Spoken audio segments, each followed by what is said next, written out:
आमतौर पर मौत को एक आखिरी मंजिल समझा जाता है, राइट? लेकिन आज के इस तज्जिये में हम एक इंतहाई हैरत अंगेज इस्लामी नज़रिए पर बात करने वाले हैं। हम ऐसी 4 हस्तियों का जिक्र करेंगे जिन्होंने मौत की इस रिवायती कैद को उबूर कर लिया। ये सुनने में शायद अजीब लगे, लेकिन तारीखी और थियोलॉजिकल हवाला जात के मुताबिक ये हस्तियां आज भी मुख्तलिफ पैमानों पर जिंदा हैं। तो चलिए देखते हैं कि मौत के इस पर्दे के पीछे असल में क्या है। जल्दी से इस सफ़र का रोड मैप देख लेते हैं। हम इस वजाहत को 5 मेन हिस्सों में डिवाइड कर रहे हैं।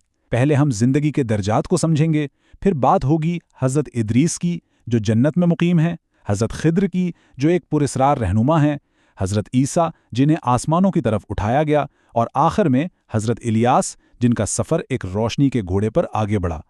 Okay, let's dive in. तो सबसे पहले ये समझना बहुत ज़रूरी है कि ज़िंदगी के दर्जात असल में हैं क्या। देखें, इस्लामी मुफस्सरीन के मुताबिक ये जो मादी दुनिया है जिसे हम देख और छू सकते हैं, ये आखिरी हुदूद बिल्कुल नहीं है।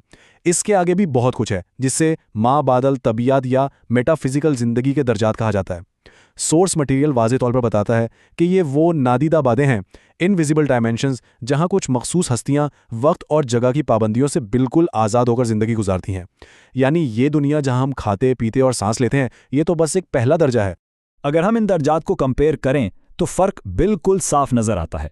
एक तरफ हमारी ये लेवल 1 की मादी हकीकत है जहाँ खाना पीना और वक्त के साथ चलना लाजमी है, लेकिन इसके बिल्कुल बरक्स दूसरे और तीसरे दर्जे में एक बरज़ख नुमा ज़िंदगी होती है।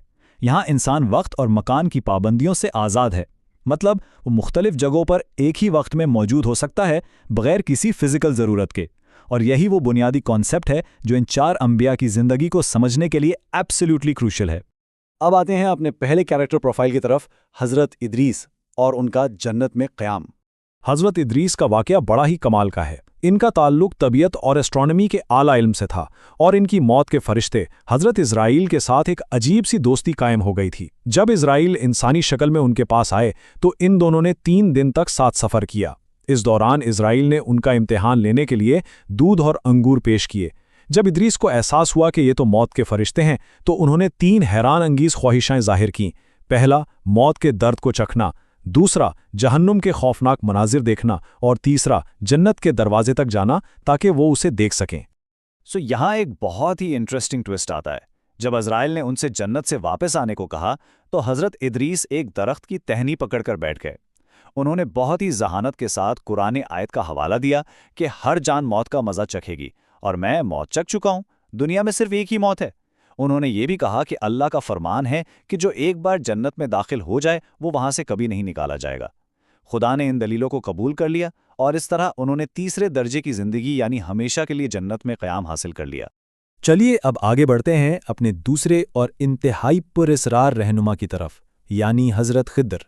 रवायतों के मुताबिक हज़रत खिद्र वो शख्सियत हैं जिन्होंने आबे हयात यानी ज़िंदगी का मीठा और ठंडा पानी पिया, जिसने उन्हें ता क़यामत ज़िंदगी बख्श दी। लेकिन इनके बारे में जो सबसे फैसिनेटिंग चीज़ है वो उनका इल्म है, जिसे इल्म लदुन कहा जाता है। अब ये कोई ऐसा इल्म नहीं जो आप किताबों से पढ़ लें।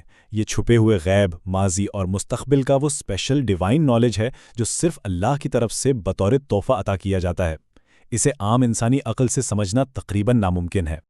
तो यहाँ एक बड़ा नेचुरल सा सवाल पैदा होता है, दुनिया में सबसे ज़्यादा इल्म रखने वाला शख्स आखिर है कौन? जब हज़रत मूसा बनी इसराइल को दर्स दे रहे थे तो किसी ने उनसे यही सवाल पूछा।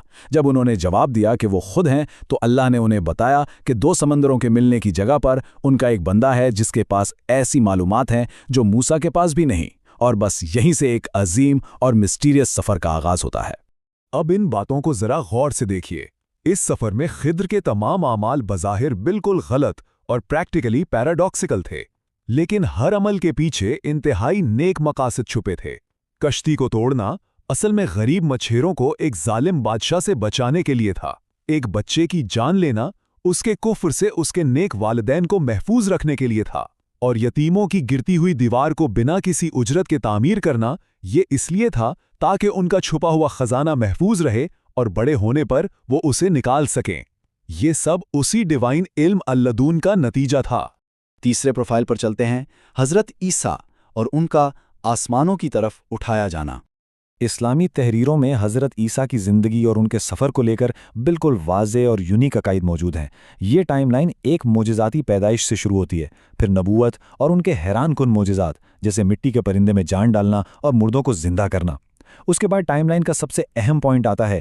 اسلامی بلیف کے مطابق انہیں صلیب پر نہیں چڑھایا گیا، بلکہ 33 سال کی عمر میں فرشتے جبریل کے ذریعے ایک کھڑکی سے زندہ آسمانوں کی طرف اٹھا لیا گیا، اور اس کے ساتھ ہی ان کی واپسی کی پیشگوئی کی گئی ہے، جہاں وہ سفید مینار کے قریب آ کر دجال کا خاتمہ کریں گے۔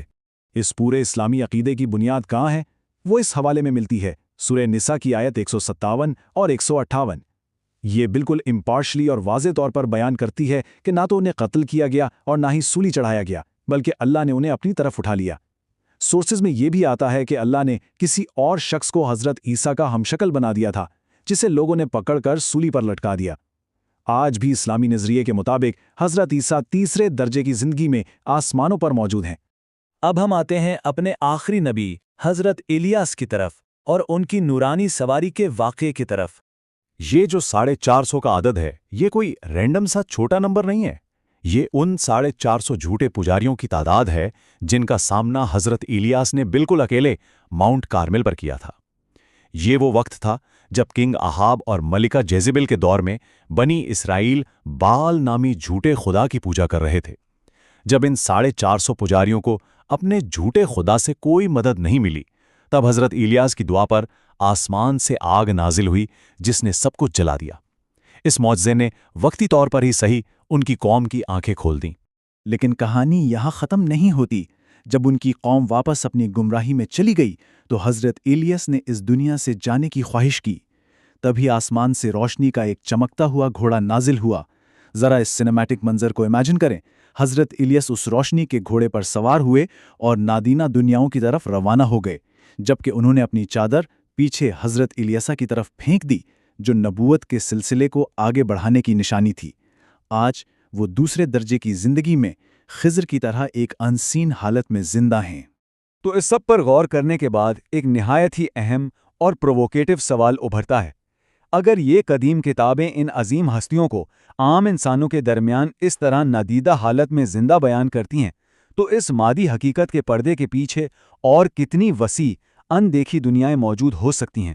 کیا واقعی یہ فزیکل دنیا جسے ہم جانتے ہیں وجود کی آخری حقیقت ہے، یا ہمارے بالکل آس پاس ایک ایسی خاموش میٹا فزیکل دنیا آباد ہے جو وقت اور جگہ کی حدود سے بالکل آزاد ہے؟ اس تجزیے میں ہمارے ساتھ اس ڈیپ ڈائیو پر آنے کا بہت شکریہ، اور امید ہے یہ سوال آپ کو سوچنے پر ضرور مجبور کرے گا۔